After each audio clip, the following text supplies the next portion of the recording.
Hello दोस्तों, कैसे हो? बढ़िया हो सब? अब हम आगे देखते हैं question number 7।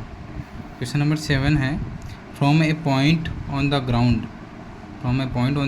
The angle of elevation of the bottom and the top of transmission tower fixed at the top of 20 metre high building are 45 degree and 60 degree respectively. Find the height of the tower. Question ये कह रहा है कि भूमि के किसी बिंदु से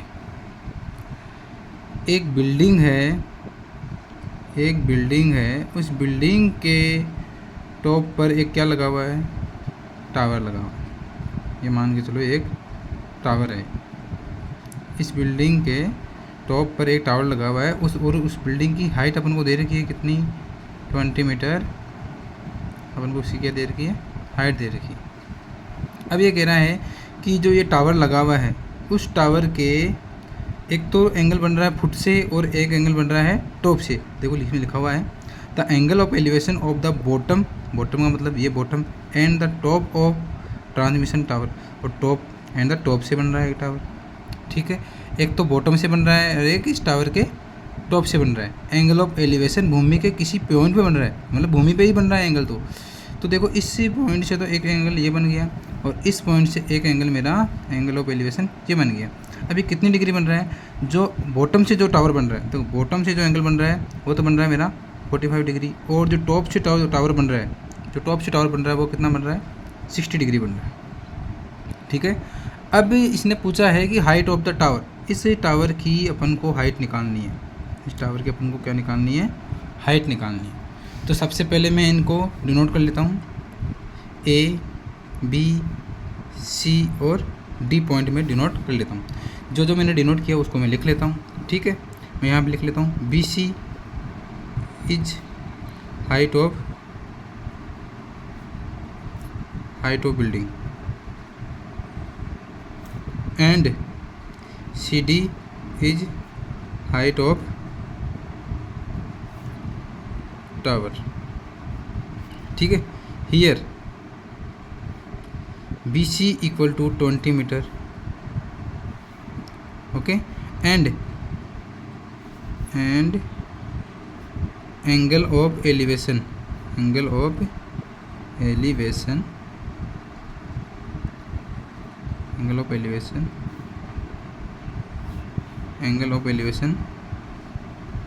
of the bottom and the top of transmission tower is 45 degree and 60 degree. इतना मैं लिख लूँगा। उसके बाद देखिए here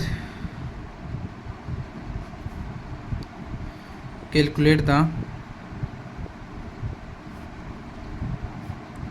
height of transmission tower. तुमको हाइट ट्रांसमिशन टावर की कैलकुलेट करनी है। सो ट्राइंगल ए बी सी, उसमें अपन लेंगे tan 45 डिग्री मेरा दे रखा है, tan 45 डिग्री इक्वल टू ये बी सी मेरा परपेंडिकुलर हो जाएगा और ए बी मेरा क्या हो जाएगा? बेस हो जाएगा। tan 45 की वैल्यू कितनी होती है? 1 होती है। बी सी की वैल्यू कितनी दे रखी है? 20। ए बी की वैल्यू अपन को निकालनी है, तो ए बी को अपन ए बी लिख लेते हैं। तो जैसे क्रॉस मल्टीप्लाई करेंगे, क्रॉस मल्टीप्लाई करने पर मेरी ए बी की वैल्यू क्या निकल के जाएगी? 20 मीटर। वो मैंने आपको पहले भी बताया है, जब ये एंगल 45 डिग्री हो तो ये वाली हाइट और ये वाली डिस्टेंस दोनों क्या होगी? सेम होगी। अब देखो, अब हम ट्राइंगल लेंगे ए बी डी। क्या लेंगे? A B D. अब देखिए ए बी डी में आपको दे रखा है ये 20 है और ये प्लस के एच है, तो ये पूरी तो क्या हो जाएगी? पूरी हो जाएगी 20 प्लस एच। क्या हो जाएगी? 20 प्लस एच। और ये अपन को दे रखी है कितनी? अभी निकाल ली अपने, इतनी आ गई है। ये अपने आवाज़ कितनी आ गई? 20 मीटर आ गई। ठीक है, तो देखो ट्राइंगल ए बी डी में tan 60 डिग्री इक्वल टू क्या हो जाएगा? ये हो जाएगा बी डी क्या हो जाएगा? पूरा। देखो बी डी पूरा है मेरा परपेंडिकुलर, और बेस क्या है मेरा? A B. तो tan 60 degree √3 equal to B D कितना हो जाएगा? 20 प्लस के एच। ठीक है, और ए बी मेरा 20 है। क्रॉस मल्टीप्लाई कर लीजिए, क्रॉस मल्टीप्लाई करेंगे तो 20 प्लस एच इक्वल टू 20√3 ये हो जाएगा मेरा।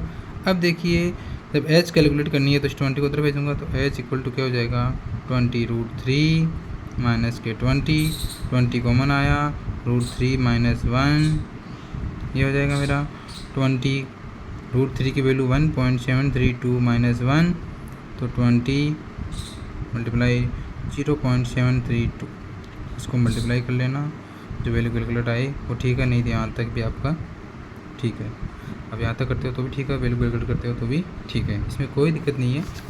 बस क्वेश्चन को समझ में आना चाहिए, जो क्वेश्चन दे रखा है उसको ध्यान से पढ़ो और उसका डायग्राम बना लो, ठीक है। एक पॉइंट भूमि के पॉइंट से जो एंगल ऑफ एलिवेशन दे रखे हैं, ये बिल्डिंग है जिसकी हाइट 20 मीटर दे रखी है, उसके ऊपर एक टावर है, टावर के बॉटम से और टॉप से एक एंगल ऑफ एलिवेशन बन रहा है 45 डिग्री और 60 डिग्री का। बस ये निकालना है अपन को, ये निकालनी है। उसके बाद ये अपने पास हो जाएगी 20 प्लस एच। जब ये दे रखी है, ये अपन ने निकाल ली 20, तो बस आप आराम से कैलकुलेट कर सकते हो। ओके, कोई दिक्कत नहीं होनी चाहिए। नेक्स्ट क्वेश्चन देखिए, सेम क्वेश्चन है, कुछ नहीं करना है इसमें भी, सेम वो का वो डायग्राम बनेगा, सिर्फ और सिर्फ अब लेंथ जो जिसकी निकालनी है वो चेंज हो गई है। तो देखो क्वेश्चन को समझो। ए स्टैचू है 1.6 metre tall, stand on the top of a pedestal. मतलब एक स्टैचू लगा हुआ है, मतलब स्टैचू मतलब एक मूर्ति है, मान लो एक मूर्ति है, जैसे ये मूर्ति है, ये मूर्ति है ना, ये stand on the top of pedestal, एक पेडेस्टल है उसके ऊपर लगी है, उसके टॉप पे लगी है।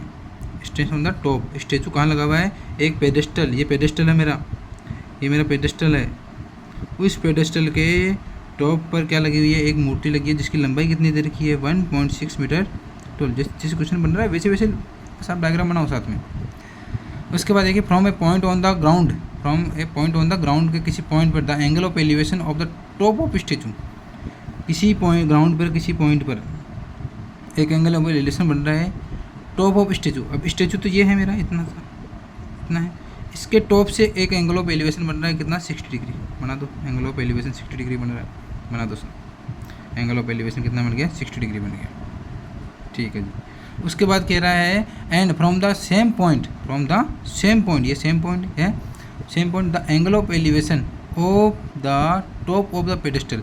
अब ये जो टॉप ऑफ पेडेस्टल है, ये मेरा पेडेस्टल है, इस पेडेस्टल का टॉप कौन सा होगा, ये होगा। पेडेस्टल का तो टॉप हो गया और स्टैचू का क्या हो गया, फुट हो गया। तो अपन को तो पेडेस्टल का टॉप मानना है इसको। पेडेस्टल के टॉप से भूमि के किसी बिंदु पर एक एंगल ऑफ एलिवेशन कितने डिग्री का बन रहा है 45 डिग्री का बन रहा है, 45 डिग्री का बन रहा है। Find the height of pedestal. अब हाइट किसकी निकालनी है अपन को, पेडेस्टल की हाइट निकालनी। पेडेस्टल मेरा ये है तो पेडेस्टल की हाइट मेरी एच मान के ले लेता हूँ मैं, ये हाइट मेरे को निकालनी है। तो सबसे पहले डिनोट करो, अल्फ़ाबेट डिनोट करो, ए बी सी और डी, वो का वो, ठीक है। आप लिख लीजिए, आप वो की वही कहानी वापस लिख सकते हो। कैसे, here BC is height of pedestal and CD is height of statue। लिख लिया इतना। उसके बाद देखो CD is height of statue। पिछले क्वेश्चन में भी मैंने एक थोड़ा सा गलत लिखा था, उसको आप करेक्शन कर लेना। वहाँ पे मैंने BC को कुछ और लिख दिया था, है ना, आप देख लेना उसको, जैसा भी है देख लेना। आगे सही लिखा हुआ है, क्वेश्चन को सही समझाया हुआ है, कोई दिक्कत नहीं है, बस लिखने में कहीं गड़बड़ हो जाती है तो आप खुद दुरुस्त कर लिया करो। And CD is height of statute. उसके बाद देखिए एक एंगल ऑफ एलिवेशन बन रहा है, एंगल ऑफ एलिवेशन बन रहा है अपने दो, एंगल ऑफ एलिवेशन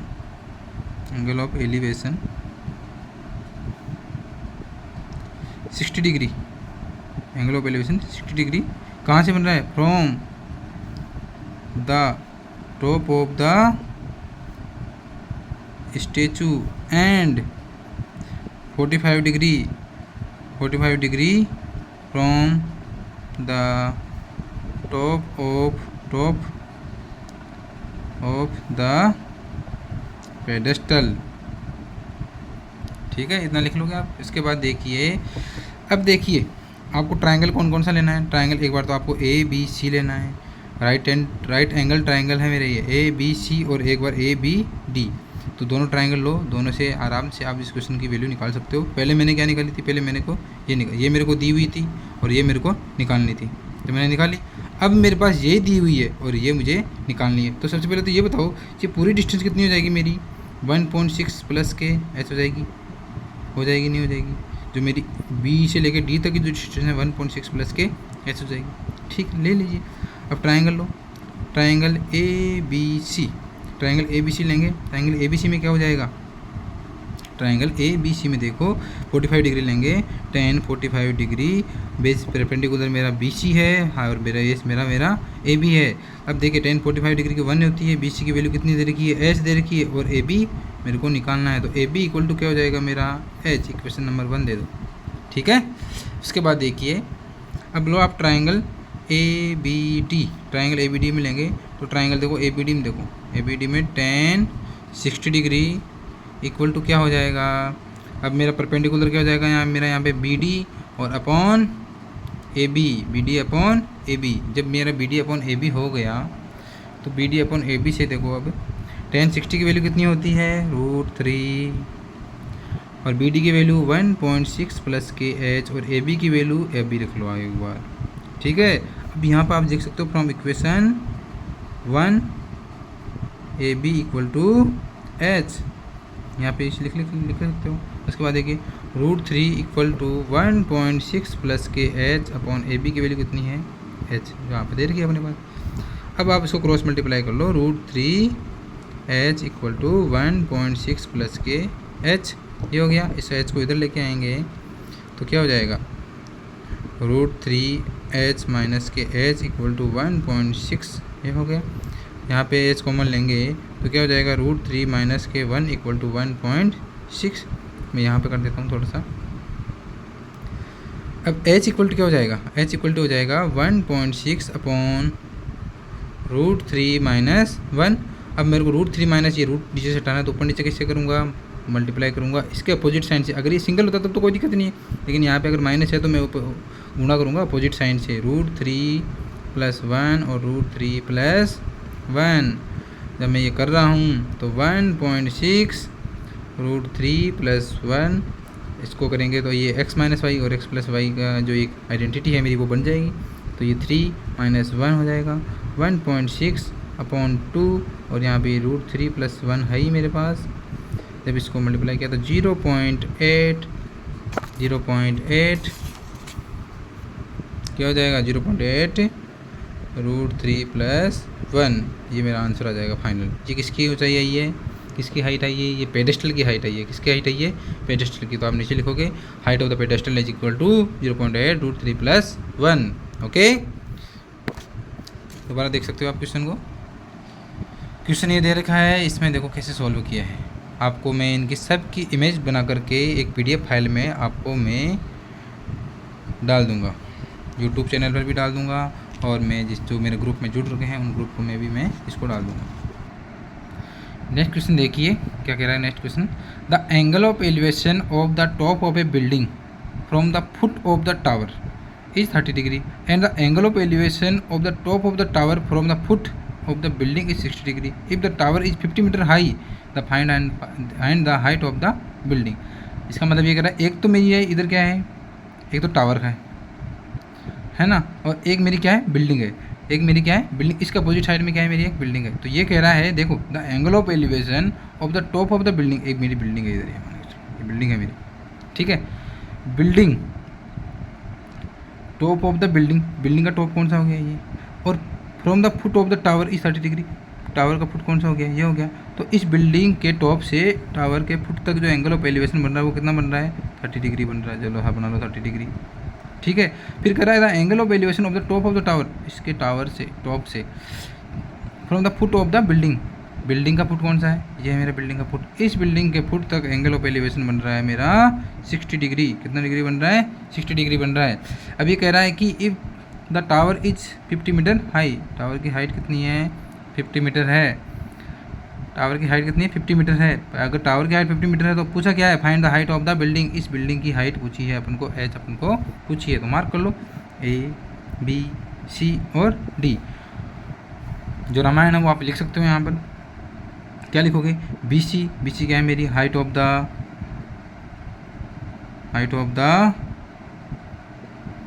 टावर। और AD क्या है मेरी, हाइट ऑफ द बिल्डिंग, ठीक है। एंगल ऑफ एलिवेशन कितने बन रहे हैं मेरे, 2 बन रहे हैं। एक तो 30 डिग्री बन रहा है, 30 डिग्री, और एक बन रहा है मेरा 60 डिग्री। इसके बारे में लिख लेना, इसके बारे में लिख लेना। ये कहाँ से बन रहा है, 30 डिग्री तो बन रहा है बिल्डिंग के टॉप से और टावर के फुट से, और 60 डिग्री कब बन रहा है मेरा, 60 डिग्री बन रहा है मेरा इस टावर के टॉप से और बिल्डिंग के फुट से। तो लिख लेना आप जैसा भी हो, मैं लिख देता हूँ।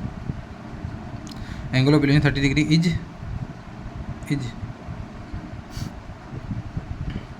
Top of the building and foot of the tower. इस प्रकार इसमें भी आप लिख लेना, ये नहीं लिख रहा हूँ मैं, है ना। उसके बाद देखो, अब 2 ट्रायंगल अपने पास बन गए, एक ABC बन गया और एक अपने पास ABD बन गया। तो जब ABC अपन लेंगे, ये 50 मीटर है, तो अपने पास ये वैल्यू कैलकुलेट हो जाएगी। जब ये कैलकुलेट हो जाएगी तो ये भी कैलकुलेट हो जाएगी। तो देखो ट्रायंगल लो, ट्रायंगल ABC,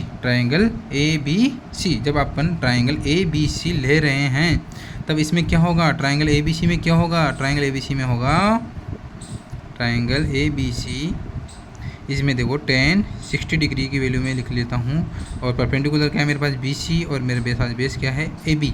ये हो जाएगा tan 60 की वैल्यू √3, BC की वैल्यू क्या जाएगी 50, और AB मुझे निकालनी है। तो ये हो जाएगा, क्या हो जाएगा, AB √3 = 50, ठीक है।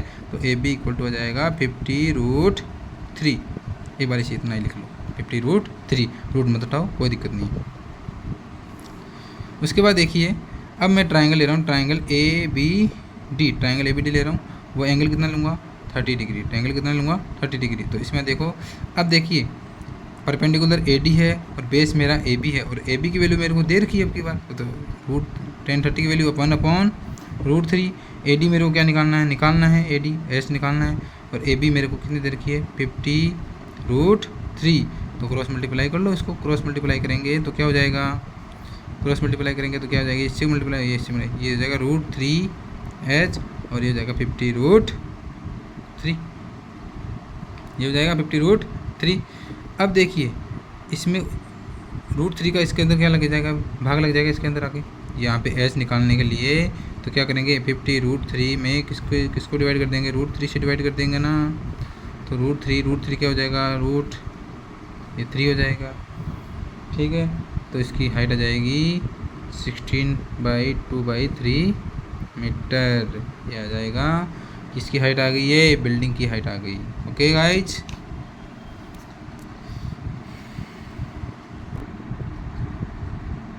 क्वेश्चन नंबर 10 देखिए। अब क्वेश्चन नंबर 10 क्या कह रहा है, 2 poles of equal heights are standing opposite each other on either side of the road which is 80 metre wide. यहाँ तक पढ़ो, उसके बाद कह रहा है 80 मीटर वाइड मतलब 80 मीटर चौड़ी एक रोड है। 80 मीटर चौड़ी क्या है, एक रोड है, 80 मीटर चौड़ी है। उस रोड के दोनों साइड मतलब एक दूसरे अपोजिट साइड क्या है, सेम डिस्टेंस के, सेम हाइट के 2 पोल लगे हुए हैं।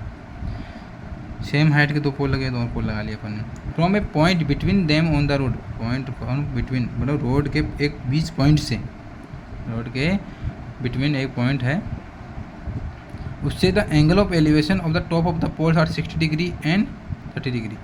इस पोल से, इस पॉइंट से जो ये पोल है, इनके टॉप तक जो एंगल बन रहा है, एक तो बन रहा है मेरा 60 डिग्री बन रहा है। कितना डिग्री बन रहा है, 60 डिग्री। और एक बन रहा है मेरा 30 डिग्री बन रहा है, 30 डिग्री, ठीक है जी। Find the height of the poles, height pole की सेम है तो अपन इसको भी एस और इसको भी एच। कह रहा है height of the pole, pole की क्या निकालनी है, हाइट निकालनी है। And the distance of the point from the poles, इस पॉइंट से यहाँ तक की लेके यहाँ तक की डिस्टेंस कितनी है, और यहाँ से लेके यहाँ तक की डिस्टेंस कितनी है, ये है। तो मान के चलो मैं इस डिस्टेंस को x मान लेता हूँ, क्या मान लेता हूँ, x मान लेता हूँ। जब ये x है, ये पूरी कितनी है, 80 है। जब ये 80 में से x निकल गई तो क्या रह गई मेरी, ये रह जाएगी ना। तो ये क्या हो जाएगी मेरी 80 - के एक्स, ये वाली डिस्टेंस तो क्या होगी 80 माइनस एक्स, और ये वाली डिस्टेंस क्या हो जाएगी एक्स। क्यों हुई, मैंने इसको एक्स माना है, ये मेरी पूरी 80 दे रखी है, जब 80 में से जब एक्स निकल जाएगा तो मेरे पास यही तो रहेगा, तो ये वाली डिस्टेंस क्या हो जाएगी मेरी 80 माइनस एक्स। अब देखो मार्क कर लो ए बी सी डी और एक पॉइंट मान लो इसको आप ओ मान लिया ओ। अब ले लो ट्राइंगल, वो कहानी आप लिख लेना, क्या लिखोगे, दो इक्वल डिस्टेंस के पोल है, ठीक है, और 80 मीटर ए बी मेरी क्या है 80 मीटर वाइड रोड है, जिसकी चौड़ाई कितनी है 80 मीटर दे रखी है अपने पास। तो एंगल ऑफ एलिवेशन दे रखे हैं, एंगल ऑफ एलिवेशन 2 दे रखे हैं, from the between point of the, ये रोड के पॉइंट से एक वो दे रखा है अपने पास पॉइंट, उससे एंगल ऑफ एलिवेशन एक इस पोल से बन रहा है 60 डिग्री और इस पोल से बन रहा है कितना 30 डिग्री। तो मैं डायरेक्ट ले रहा हूँ ट्राइंगल। तो पहले सबसे पहले ट्राइंगल लेंगे अपन, triangle O A B, O A B triangle, O A B में ट्राइंगल ले रहा हूँ, ठीक है। इस ट्राइंगल में देखो एंगल कितना 30 डिग्री है, तो मैं tan 30 डिग्री लिख लेता हूँ। tan 30 डिग्री इक्वल टू क्या हो जाएगा ए डी अपॉन ए ओ, ठीक है, ये हो गया। tan 30 की वैल्यू 1/√3, ए डी मेरी क्या है एच है और ए ओ मेरी क्या है एक्स है, ठीक है।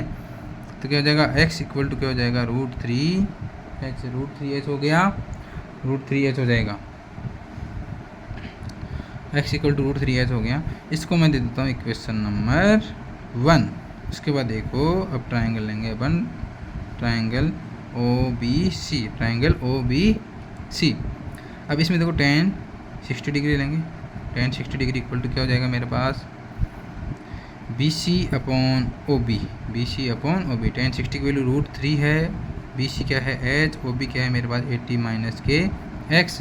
तो इसको भी लिख लीजिए, क्या हो जाएगा 80 minus X √3 equal to H, ठीक है, ये हो गया। इक्वेशन नंबर 2 दे दो, इक्वेशन नंबर 2 दे दो। अब देखो इसको मैं यहाँ पे लिख सकता हूँ एच इक्वल टू क्या हो जाएगा एक्स अपॉन √3 हो जाएगा, ठीक है। यहाँ पे इक्वेशन नंबर 1 देख ना देख रखे, यहाँ पे दे लीजिए आप equation number 1 from equation 1 and 2, from equation 1 and 2। H equal to ये है, एच इक्वल टू ये है, तो मैं इन दोनों को इक्वल लिख सकता हूँ, x upon √3 equal to 80 minus X √3। इसको मैं इधर मल्टीप्लाई कर दूंगा, ये इधर क्रॉस मल्टीप्लाई होगा तब ये √3 इससे मल्टीप्लाई हो जाएगा, तो इधर ये जाएगा x 80 माइनस एक्स √3 मल्टीप्लाई √3 को √3 से मल्टीप्लाई किया तो 3 आ गया, तो x इक्वल टू क्या हो गया 80 माइनस एक्स 3। अब इस 3 को अंदर मल्टीप्लाई करेंगे तो क्या हो जाएगा 240 माइनस के 3x, ये 3x किधर आगे 4 प्लस का हो जाएगा, तो ये क्या हो जाएगा 3x प्लस के x इक्वल टू 240, तो x ये कितना हो गया 4x, 4x इक्वल टू कितना हो गया 240, और फिर x की वैल्यू क्या हो जाएगी, x की वैल्यू क्या हो जाएगी, x की वैल्यू हो जाएगी मेरे पास, x की वैल्यू क्या हो जाएगी 240 अपॉन 4 कितना हो जाएगा 60, x की वैल्यू कितनी आ गई 60, ठीक है। अब देखो जो डिस्टेंस निकालनी है ये वाली, ये तो कितनी आ गई 60 आ गई मेरी, ठीक है, और ये वाली डिस्टेंस कितनी आ जाएगी 80 माइनस 60 कितनी आ गई 20, कितनी आ गई 20। तो आप यहाँ पे नीचे लिख देना, यहाँ पे लिख देना distance O A equal to 60 metre and और O B equal to 80 minus 60 equal to 20 metre, ठीक है। उसके बाद अब देखो आपका डिस्टेंस निकल के आ गई, एक्स की वैल्यू निकल के आ गई। अब इस एक्स की वैल्यू को आप इक्वेशन नंबर 1 में भी पुट कर सकते हो, इक्वेशन नंबर 2 में भी कर सकते हो, ठीक है। तो आप इक्वेशन नंबर फर्स्ट में पुट करो, ठीक है। तो आप यहाँ लिख लेता हूँ मैं, यहीं कर लेता हूँ नीचे, ठीक है। Put the value of x in equation first, equation first में करेंगे। इक्वेशन फर्स्ट कहती है मेरे पास एच अपॉन एक्स √3, तो एच इक्वल टू क्या जाएगी एक्स की वैल्यू कितनी है 60 अपॉन √3, यही है 60 अपॉन √3। यहाँ पर 60 को इसको कैलकुलेट करोगे तो आप क्या करोगे, इसको √3 से ऊपर नीचे मल्टीप्लाई कर लेना। √3 से ऊपर नीचे मल्टीप्लाई करोगे तो कितना हो जाएगा, नीचे तो 3 आ जाएगा, ऊपर 60 √3 आ जाएगा, 3 के डिवाइड करोगे तो 20 √3 आ जाएगा। इसका आंसर कितना आएगा 20 √3 ये क्वेश्चन हो गया मेरा। आज के लिए इतना ही काफ़ी है। 4 क्वेश्चन मैंने करवाए हैं, चारों क्वेश्चन को ध्यान से पढ़ो और समझो। डायग्राम बन गया तो क्वेश्चन अपने आप हो जाएगा। क्वेश्चन के अंदर कुछ नहीं करना है। देखो आपको जब ये दे रखी हो तो ये निकालनी है, ये दे रखी हो तो ये निकालनी है, कुछ भी आपको दे रखा है उससे आप कैलकुलेट कर लो वैल्यू को और आंसर निकालो। ठीक है, रामायण वगैरह मैं नहीं भी लिखता हूँ तो आप इसमें मत सोचा करो मैं नहीं लिख रहा, आप खुद से भी लिखना सीखो। केवल जो दे रखा है वो आपको लिखना है और कुछ नहीं लिखना है इसके अलावा। ठीक है, उसके बाद आप जिस चीज़ क्वेश्चन फॉलो कर रहे हो वैसे वैसे लिखते रहो, जिस चीज़ से पुट कर रहे हो वैसे वैसे पुट करते रहो। ठीक है, ओके।